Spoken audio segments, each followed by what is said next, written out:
morning to all of you. Welcome to Disha online learning program. So in the last class we have seen various properties of material, that is elasticity, plasticity, ductility, malleability, और उसमें मैंने आपको बताया था fatigue failure, और fatigue failure में मैंने बताया था एक एंड्योरेंस लिमिट कि अगर हमारा स्ट्रेस एंड्योरेंस लिमिट के बिलो है तो मटेरियल में फटीग फेलियर नहीं होता है, चाहे कितनी नंबर ऑफ साइकिल्स भी मटेरियल में फेस की।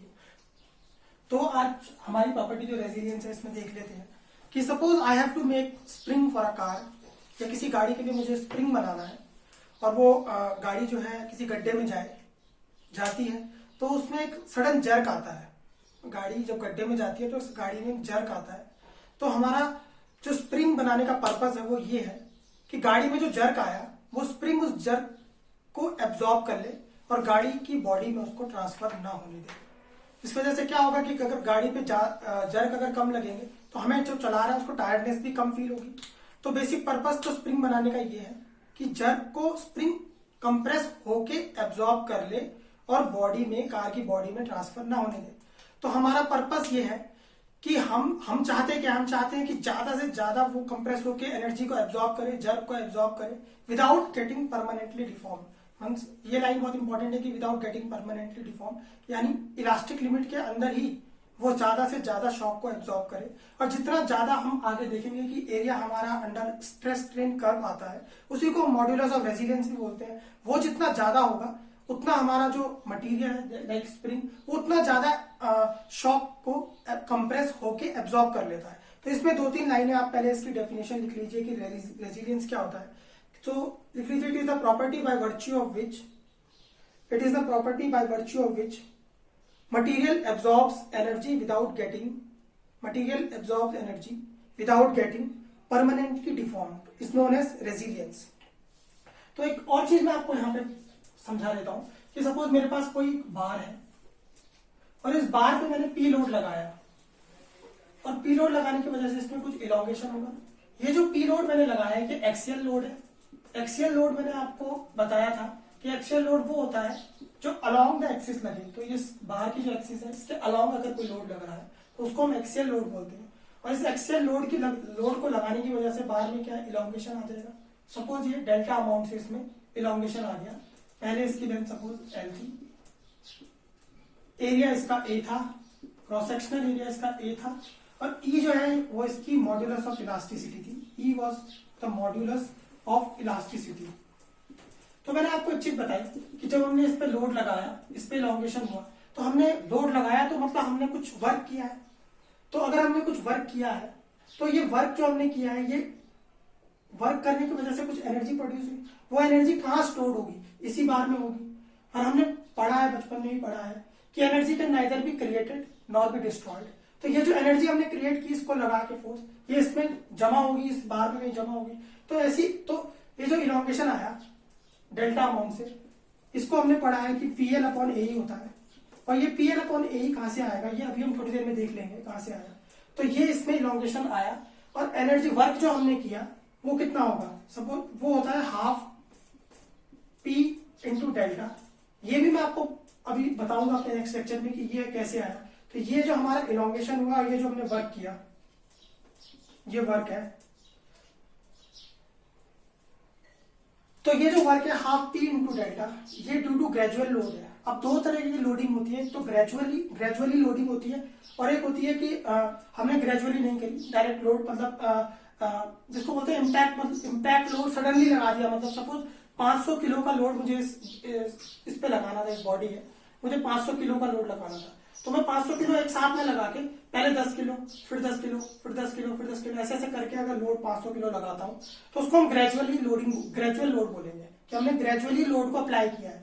तो वही सपोज हमने इस पे भी अप्लाई किया है, यहाँ पे भी ग्रेजुअली लोडिंग की है। अगर ग्रेजुअली लोडिंग यहाँ पे ना होती तो ये जो वर्क था ये हाफ पी इंटू डेल्टा ना होते, पी इंटू डेल्टा हो जाता। तो ये हो गया। तो ये मेरे को बताने का पर्पस बस यही था कि ये जो वर्क हमने किया है इट गेट्स स्टोर्ड समवेयर।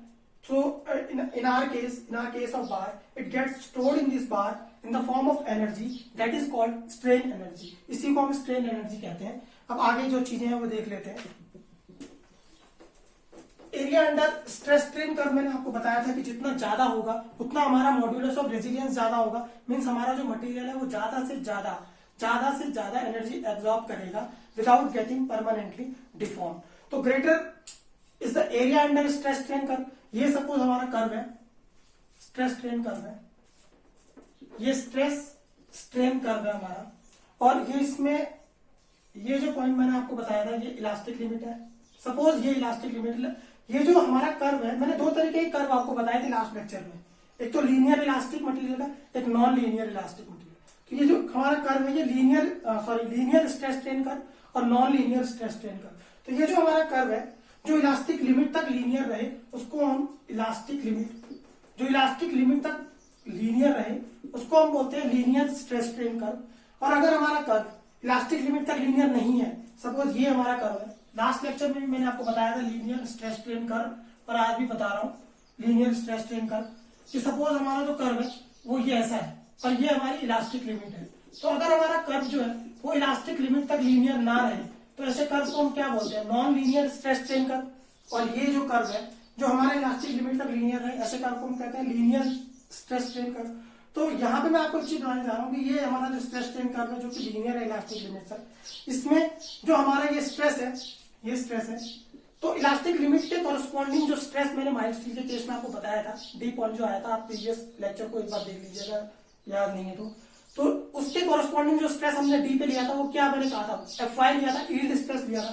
तो यहाँ पे सपोज जो स्ट्रेस आ रहा है ये एफ वाई आ रहा है और ये इस एफ वाई के कॉरस्पॉन्डिंग जो इसमें स्ट्रेन आया है वो एफ वाई अपॉन ई आया है, ई मॉड्यूलस ऑफ इलास्टिसिटी है। और ये जो area under stress strain curve बना है, दिस एरिया, ये जो area under stress strain curve बना है इसी को हम मॉड्यूलस ऑफ रेजिलियंस बोलते हैं। तो हमारा पर्पस मतलब हम चाहते क्या है, मॉड्यूलस ऑफ रेजिलियंस। तो हम चाहते क्या है कि जो हमारा सब जो कार में जो स्प्रिंग हमारा था हम चाहते क्या है कि वो ज्यादा से ज्यादा एनर्जी एब्जॉर्ब करे विदाउट गेटिंग परमानेंटली डिफॉर्म, ताकि हमारा जो मटेरियल है वो ज्यादा रेजिलियंट होगा।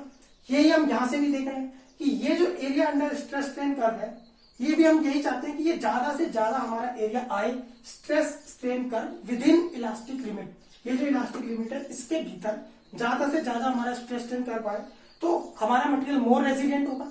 तो मोर रेजिलियंट मतलब, और इसी एरिया को मैं बोल रहा हूँ modulus of resilience, means more is the modulus of resilience, more is the area under stress strain curve, more resilient is the material. तो ये आप कुछ लाइनें लिख लीजिए कि area under stress strain curve up to elastic limit, area under stress strain curve up to elastic limit, area under stress strain curve up to elastic limit is called modulus of resilience. ये जो area है is called modulus of resilience, is called modulus of resilience. Greater is the modulus of resilience, means greater is the modulus of resilience, greater is the area under stress strain curve. जितना modulus of resilience, यही तो एक ही बात तो बोल रहा हूं, greater is the modulus of resilience, greater is the area under stress strain curve. Greater is the modulus of resilience, greater is the area under stress strain curve, और more resilient is the material, resilient भी material ज्यादा होगा।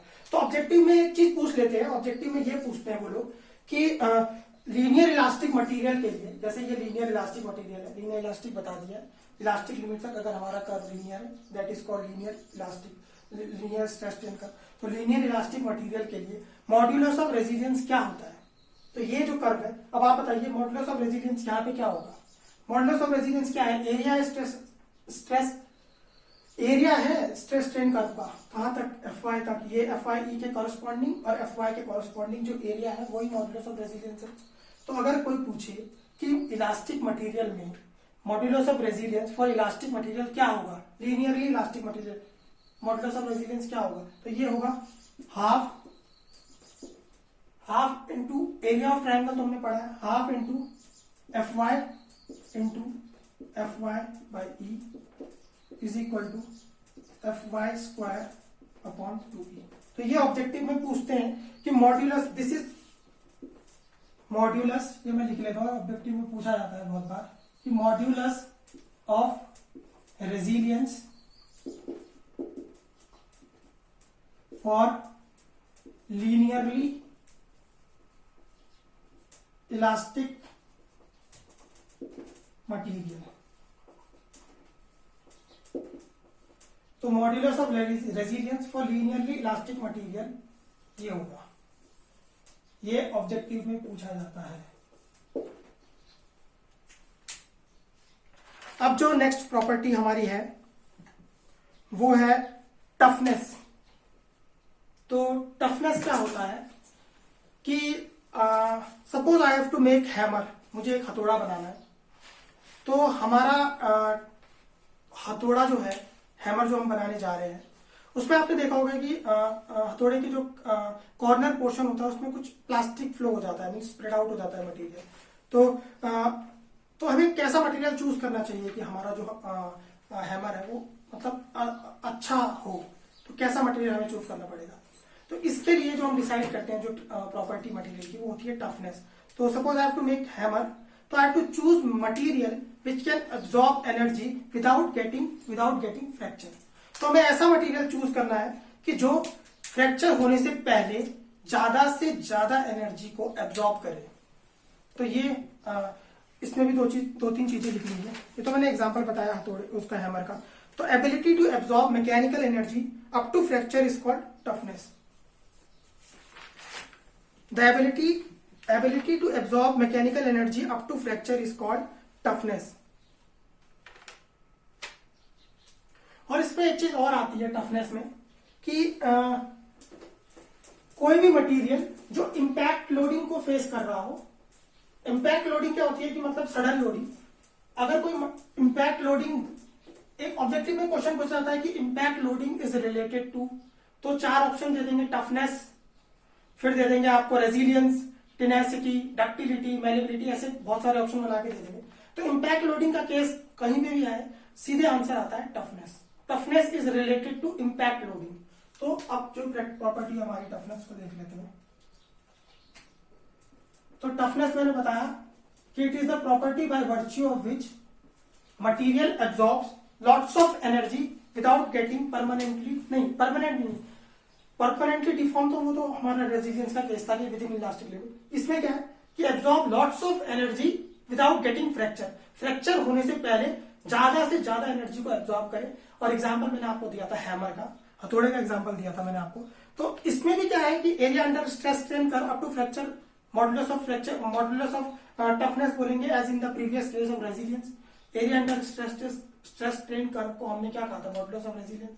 हम चाहते भी यही है कि हमारा area under stress strain curve ज्यादा से ज्यादा है, ज्यादा से ज्यादा स्ट्रेस स्ट्रेन कर्व के भीतर अगर एरिया हमारा है तो मॉडुलस ऑफ रेजिलियंस भी ज्यादा है, मींस मटेरियल भी हमारा रेजिलियंट है, और हमारा पर्पस भी यही है और हमारा एम भी यही है। तो similar case is here also कि हमारा यहाँ भी पर्पस यही है कि हमारा मटेरियल ज्यादा से ज्यादा एनर्जी एब्जॉर्ब करे without getting fracture.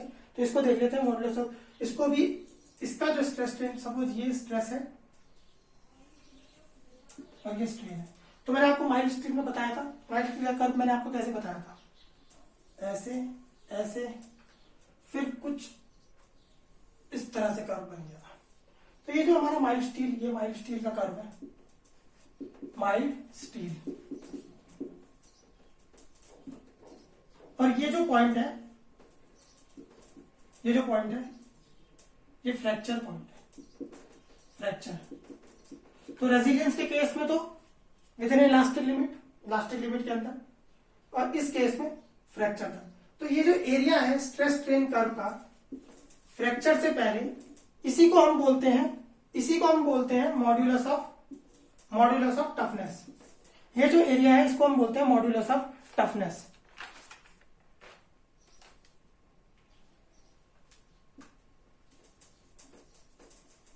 Modulus of toughness.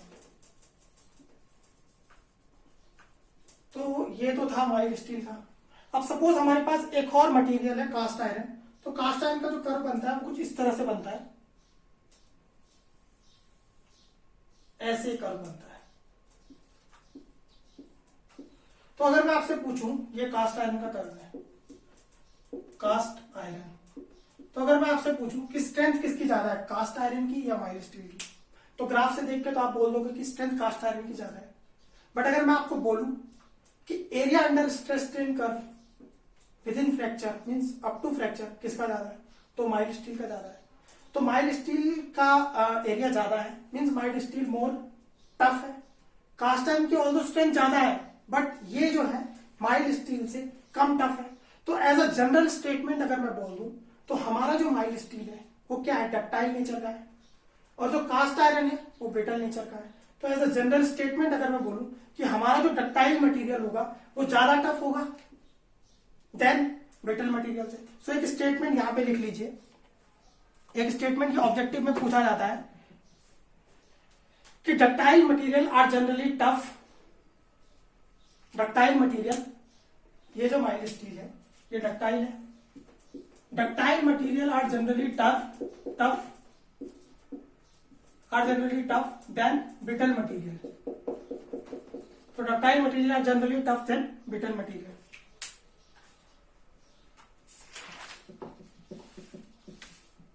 और इसमें एक चीज लिख लीजिए कि area under stress strain curve, as I have shown you previously also, area under stress strain curve up to fracture is called modulus of toughness, is called modulus of toughness.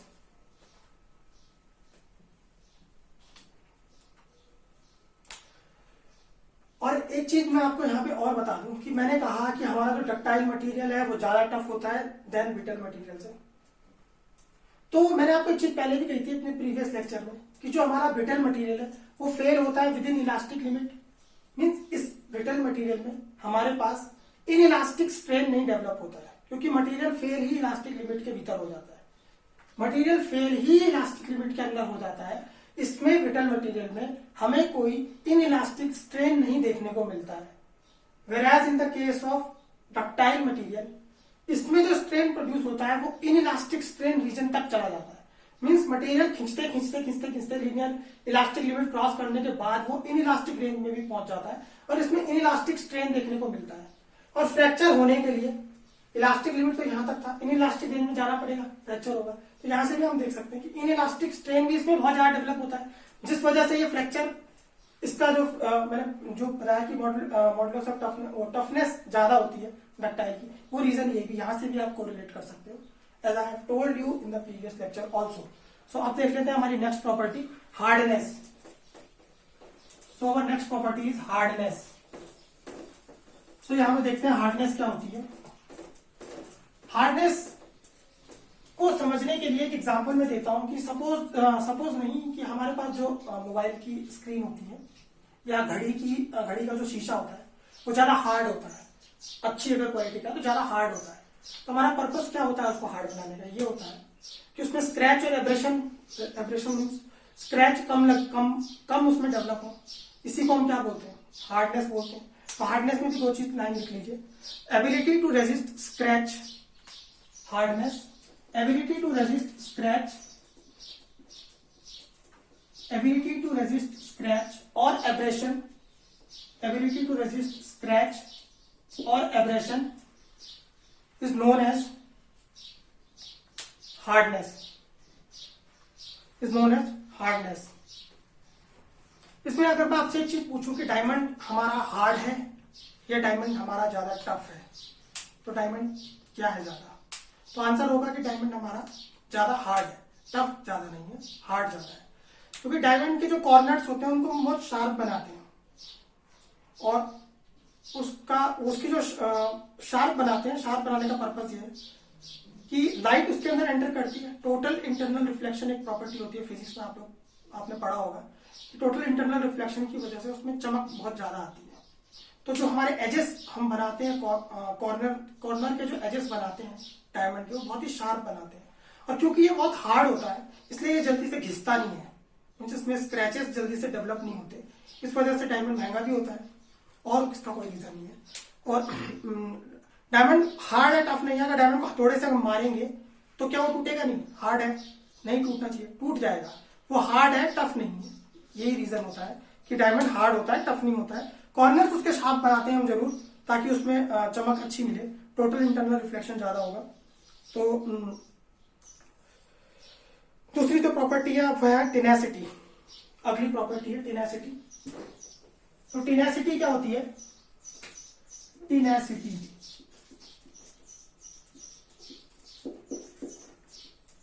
Tenacity जो होती है ये tension resist करने की जो capacity होती है किसी मटेरियल की, उसको हम टेनेसिटी कहते हैं। टेंशन को रेजिस्ट करने की कैपेसिटी कॉल्ड टेनेसिटी। तो how tenacity differ from ductility, अगर कोई क्वेश्चन पूछे आपसे कि टेनेसिटी डक्टिलिटी से कैसे डिफर है, तो डक्टिलिटी जो हमारी होती है वो स्ट्रेन से रिलेटेड होती है, क्योंकि मैंने कहा इनइलास्टिक स्ट्रेन तक हम जाते हैं तब जाके फ्रैक्चर, ये बताया भी था। डक्टाइल मटेरियल बहुत खींचने, अगर कोई मटेरियल बहुत ज्यादा डक्टाइल होगा तो वो इलास्टिक रीजन क्रॉस करने के बाद बहुत ज्यादा खींचने के बाद जाके कहीं टूटेगा। तो डक्टाइल मटेरियल क्या होता है, रिलेटेड टू स्ट्रेन, और जो टेनेसिटी होती है ये रिलेटेड टू स्ट्रेस होती है। तो मैंने ये लिखा है, टेनेसिटी रेजिस्ट करने की कैपेसिटी जो होती है, टेंशन रेजिस्ट करने की जो कैपेसिटी होती है उसको हम टेनेसिटी कहते हैं। इसमें 2-3 लाइनें लिख लीजिए। तो ability to resist fracture under tension is called tenacity. Ability to resist fracture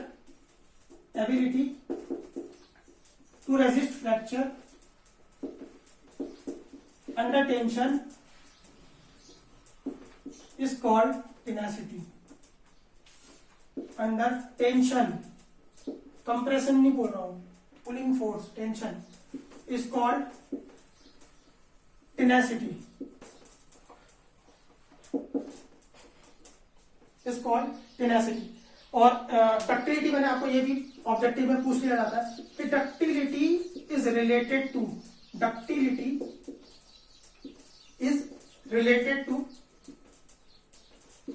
तो ये किससे रिलेटेड है, डक्टिलिटी स्ट्रेन से, और tenacity is related to stress. ये स्ट्रेस से रिलेटेड है, ये ऑब्जेक्टिव में पूछ लेते हैं कई बार, पूछ लेते हैं।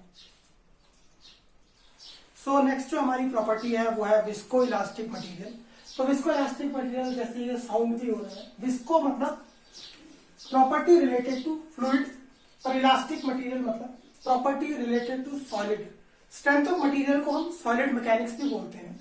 तो ये जो प्रॉपर्टी है रिलेटेड टू फ्लूइड और elastic material property related to solid, तो मीन्स ये साउंड कर रहा है कि ऐसा material which shows both the properties, that is of fluid and solid, दोनों ही प्रॉपर्टी कोई मटेरियल शो करे तो ऐसे मटेरियल को हम विस्को इलास्टिक मटेरियल बोलते हैं। और एक दो और चीजें हैं कि जैसे मैंने आपको बताया था अपने प्रीवियस लेक्चर में, जब माइल्ड स्टील का स्ट्रेस स्ट्रेन कर्व में आपको समझा रहा था, मैंने आपको कहा था कि जो हमारा जो वॉल्यूम चेंज हुआ था हमारा, वो नॉर्मल स्ट्रेस की वजह से हुआ था, शेयर स्ट्रेस की वजह से नहीं हुआ था। बट जब हम सॉइल मैकेनिक्स अपना पढ़ेंगे तो उसमें हम देखेंगे कि जो वॉल्यूम चेंज होता है सॉइल पार्टिकल्स का, वो एक्चुअली शेयर की वजह से ही होता है। जैसे कोई सॉइल है, उसके ऊपर हमने कोई स्ट्रक्चर बनाना है, तो हमने फाउंडेशन बनाई, तो फाउंडेशन की लोड की वजह से सॉइल पार्टिकल के बीच में ना क्या चीज स्लिपिंग होती है। तो ये जो स्लिपिंग होती है यही शेयर होता है, पर इस स्लिपिंग की वजह से वो डेंसर कॉन्फ़िगरेशन में चले जाते हैं, मीन्स बहुत कॉम्पैक्ट हो जाती है हमारी सॉइल, और जिस वजह से उसकी डेंसिटी बढ़ जाती है। तो मीन्स वॉल्यूम हमारा चेंज होता है, तो वो जो वॉल्यूम चेंज हो रहा होता है वो शेयर की वजह से होता है। और वही अगर हम सॉलिड की बात करें तो यहाँ पे हमारा जो वॉल्यूम चेंज होता है ये नॉर्मल स्ट्रेस की वजह से होता है, शेयर स्ट्रेस की वजह से मैंने आपको बताया था कि नहीं होता है। उसके बाद एक दो चीजें और होती है कि सॉलिड में मैंने आपको बताया कि हुक्स लॉ जैसे हम पढ़ेंगे, अभी पढ़ने जा रहे हैं, नेक्स्ट टॉपिक हमारा वही है कि stress is proportional to strain होता है। वहीं अगर हम फ्लूइड मैकेनिक्स की अपनी बात करें तो यहाँ पे जो stress is proportional to rate of change in strain होता है। मीन्स स्ट्रेंथ ऑफ मटेरियल में हम बोलते हैं कि stress is proportional to strain. Sigma जो है प्रोपोर्शनल होता है एक्साई के, ये हम सॉलिड मैकेनिक्स में पढ़ते हैं, मीन्स स्ट्रेंथ ऑफ मटेरियल में हम ये पढ़ते हैं। वही हम अपने फ्लूइड मैकेनिक्स में पढ़ेंगे, अपने जब हम फ्लूइड मैकेनिक्स स्टार्ट करेंगे तो उसमें हम पढ़ते हैं कि जो स्ट्रेन का जो रेट होता है, इस पे हमारा स्ट्रेस जो हमारा प्रोपोर्शनल होता है वो rate of change in share होता है, मतलब स्ट्रेन के रेट पे। तो इसका मतलब आप क्या समझे, इसका मतलब हम ये समझे कि चाहे जितना भी छोटा हमारा स्ट्रेस क्यों ना हो, however small is the stress will be, strain का जो रेट है वो चेंज होगा ही होगा। तो स्ट्रेस हमारा कितना भी छोटा हो, स्ट्रेन जो डिपेंडेंट है वो टाइम पे है, मीन्स टाइम के साथ जो हमारा स्ट्रेन है वो चेंज होगा। Whereas in the case of strength of material, strain जो प्रोपोर्शनल है वो स्ट्रेस के है। मीन्स हमने कहा था माइल्ड स्टील के कर्व में, आप लेक्चर देखना ढंग से, कि डिफॉर्म ही हम इलास्टिक लिमिट तक करते हैं। हमारा एम ये रहता है कि हम मटेरियल को इलास्टिक लिमिट तक ही डिफॉर्म करें ताकि उसमें परमानेंट डिफॉर्मेशन ना आए। तो स्ट्रेस जो होता है वो प्रोपोर्शनल होता है हमारा स्ट्रेन का, लीनियर बनता है। तो वो यहाँ तो क्या होता है कि एक पहले इसकी डेफिनेशन लिख लीजिए कि विस्कोइलास्टिक मटेरियल क्या है। तो viscoelastic material has time dependent stress strain curve. Viscoelastic material has time dependent stress strain curve.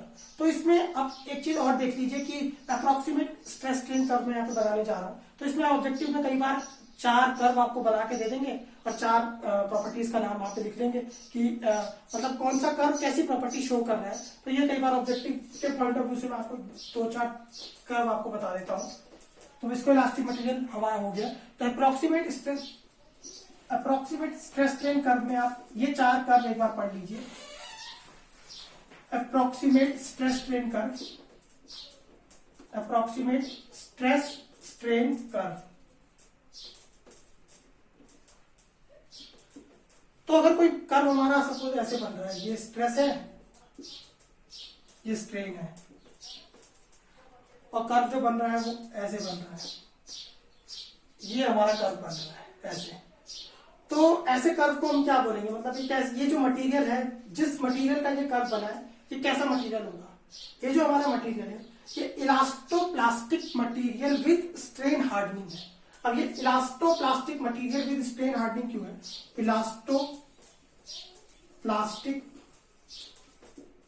Elastoplastic material with strain hardening. Strain hardening मैंने आपको बताया था क्या था। मैंने आपको कहा था कि जब फ्री में हमारा स्ट्रेन नहीं बढ़ रहा होता है, मतलब प्लास्टिक जोन में तो क्या है, मतलब एक सर्टेन स्ट्रेस पे स्ट्रेन जो है वो अपने आप बढ़ने लग जाता है। तो as if material is flowing, हमें लगता है कि मटेरियल जैसे फ्लो हो रहा हो। बट स्ट्रेन हार्डनिंग में क्या होता है कि मटेरियल जो है कुछ रेजिस्टेंस मटेरियल के अंदर डेवलप हो जाते हैं अगेंस्ट स्ट्रेस, उसमें कुछ रेजिस्टेंस आ जाता है, मीन्स स्ट्रेन फ्री में नहीं हो रहा होता है। तो सेम यहाँ पे भी दिख रहा है कि ये जो कर्व है हमारा कुछ इस तरह से ऊपर की तरफ बढ़ रहा है, तो मीन्स मटेरियल में कुछ रेजिस्टेंस डेवलप हो गया। तो इस वजह से हम उसको क्या बोलते हैं, स्ट्रेन हार्डनिंग। मीन्स स्ट्रेन को प्रोड्यूस करना अब हार्ड हो गया, इस तरह समझ लीजिए कि elastoplastic material with strain hardening.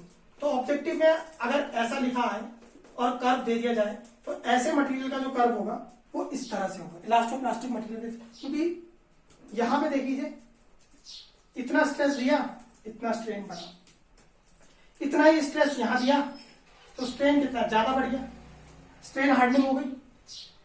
Strain cause करना अब प्लास्टिक नहीं है, स्ट्रेन कॉज करने के लिए कुछ रेजिस्टेंट मटेरियल शो कर रहा है। तो ये अब जो नेक्स्ट है हमारा वो है इलास्टोप्लास्टिक। तो इलास्टोप्लास्टिक ऐसा मटेरियल है जो दोनों ही प्रॉपर्टी शो करे, मींस इलास्टिक भी और प्लास्टिक भी। तो ये स्ट्रेस स्ट्रेन कर्व जो है ये इलास्टोप्लास्टिक का है। इलास्टोप्लास्टिक का जो कर्व बनता है वो कुछ इस तरह से बनता है कि यहां तक तो हमारा मटेरियल लीनियर रहा, इलास्टिक जोन तक लीनियर रहा, उसके बाद इसमें प्लास्टिक फ्लो होने लग गया। तो ये जो रीजन है ये प्लास्टिक रीजन है और ये जो रीजन है ये इलास्टिक रीजन है। तो ऐसा अगर कर्व अगर आपको बना हुआ दिख जाए तो इसको हम बोलते हैं इलास्टोप्लास्टिक। फिर एक होता है रिजिड प्लास्टिक। ये 2 कर्व आपने नोट कर लिए होंगे, 2 कर्व और है। एक होता है रिजिड प्लास्टिक। रिजिड प्लास्टिक का मतलब ये होता है कि मटेरियल में हमने स्ट्रेस लगाया और कुछ देर तक उस पर कोई स्ट्रेन डेवलप ही नहीं हुआ, मीन्स वो रिजिड रहा। कोई मटेरियल है, हमने उस पर स्ट्रेस लगाया, उस पर कोई स्ट्रेन डेवलप ही नहीं हुआ, उसकी लेंथ में कोई इलॉन्गेशन ही नहीं आया, तो ऐसे मटेरियल को हम बोलते हैं रिजिड प्लास्टिक। तो इसका जो कर्व बनेगा वो कुछ इस तरह से बनेगा। ये स्ट्रेस है, ये स्ट्रेन है, हमने लगाया स्ट्रेस मीन्स लोड लगाया और ये बढ़ा ही नहीं, मतलब रिजिड रहा, अपनी ही जगह पे रहा, कोई स्ट्रेन इसमें डेवलप ही नहीं हुआ। और एक सर्टेन लेवल ऑफ स्ट्रेस पे इसमें, सर्टेन लेवल ऑफ स्ट्रेस में इसमें बिना स्ट्रेस लगाए इसमें क्या हो गया, फ्लो होने लग गया मटेरियल, प्लास्टिक जोन में आ गया। यहाँ पे इलास्टिक में ना, तो ये जो पोर्शन है ये रिजिड रहा, यहां तक रिजिड, और ये जो हो गया ये हो गया प्लास्टिक। तो ऐसे कर्व को हम बोलते हैं रिजिड प्लास्टिक कर्व।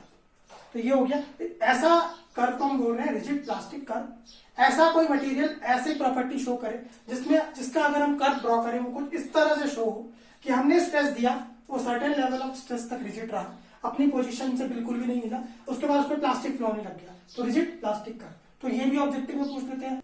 तो अब जो कर्व है नेक्स्ट कर्व हमारा वो कुछ इस तरह से है, ये स्ट्रेस है, ये स्ट्रेन है। अगर हमारा कर्व कुछ इस तरह से बने कि कोई मटेरियल है, हमने उस पर स्ट्रेस लगाया और स्ट्रेन डेवलप ही नहीं हुआ, हमने स्ट्रेस लगाया और स्ट्रेन डेवलप ही नहीं हुआ, तो ऐसे कर्व को हम बोलते हैं ideally rigid. Ideally rigid, ideally rigid मतलब कि हमने बॉडी पे स्ट्रेस लगाया, फोर्स लगाया और उसमें कोई इलोंगेशन ही नहीं हुआ, वो अब रिजिड अपनी जगह पे ही एज इट इज रहा, तो ऐसे कर्व को हम बोलते हैं आइडियली रिजिड। और इसी के जैसा एक और कर्व है, इसी के जैसा एक और कर्व है आइडियली रिजिड। सपोज हमने बॉडी पे बहुत थोड़ा सा स्ट्रेस लगाया, मीन जस्ट स्ट्रेस को लगाया ही है बॉडी पे, और उस पर ना कंटिन्यूअस डिफॉर्मेशन चालू हो गया। कंटिन्यूअस डिफॉर्मेशन बोले तो मतलब कंटिन्यूअस स्ट्रेन बॉडी में डेवलप हो गया, तो ऐसे कर्व को हम बोलते हैं क्या, आइडियली फ्लूइड बिहेवियर। मैंने आपको अभी क्या बताया था कि जो स्ट्रेंथ ऑफ मटेरियल है दैट इज सॉलिड मैकेनिक्स है, और जो फ्लूइड मैकेनिक्स है एफएम जिसको हम पढ़ेंगे अभी, आइडियली फ्लूइड बिहेवियर। तो मैंने आपको क्या बताया था कि स्ट्रेंथ ऑफ मटेरियल में हमारा जो स्ट्रेस है वो प्रोपोर्शनल होता है स्ट्रेन पे। मैंने आपको माइल्ड स्टील के कर्व में बताया था, जब माइल्ड स्टील पढ़ा रहा था मैंने आपको कहा था कि हमारी कोशिश रहती है, हम चाहते हैं मटेरियल को इलास्टिक लिमिट के विद इन ही हम फोर्स उस पर लगाएं, ताकि जो डिफॉर्मेशन उसमें आए वो परमानेंट ना आए, इसलिए हम इलास्टिक जोन के भीतर ही रहते हैं। और इसीलिए मैंने वहां आपको बताया था कि true stress strain curve, engineering stress strain curve बनाने का पर्पस क्या था, हम क्यों इंजीनियरिंग स्ट्रेस स्ट्रेन कर्व पे काम करते हैं। मैंने आपको कहा था कि वहां तक हमारा मटेरियल क्या रहता है, इलास्टिक जोन में रहता है, इसलिए हमारा purpose engineering stress strain curve से सॉल्व हो जाता है, जबकि वो सही नहीं था। तो मैंने आपको पूरा सब कुछ समझा रखा है उसमें, आप लेक्चर देख लीजिएगा। तो यहाँ पे हमें क्या लगा दिख रहा है कि however small the stress would be, rate of change in strain will depend on time. तो ये टाइम डिपेंडेंट स्ट्रेन हो गया क्या, मतलब स्ट्रेन चेंज हो रहा है वो टाइम के साथ चेंज हो रहा है, स्ट्रेस बहुत थोड़ा सा है और स्ट्रेन बहुत ज्यादा आ गया। तो ये जो प्रॉपर्टी ऐसा कोई मटेरियल शो करे तो मटेरियल क्या होता है, वो मटेरियल कुछ नहीं है, वो फ्लूइड ही है। तो ये हमने फ्लूइड मैकेनिक्स में पढ़ेंगे। So this is all about the properties of material.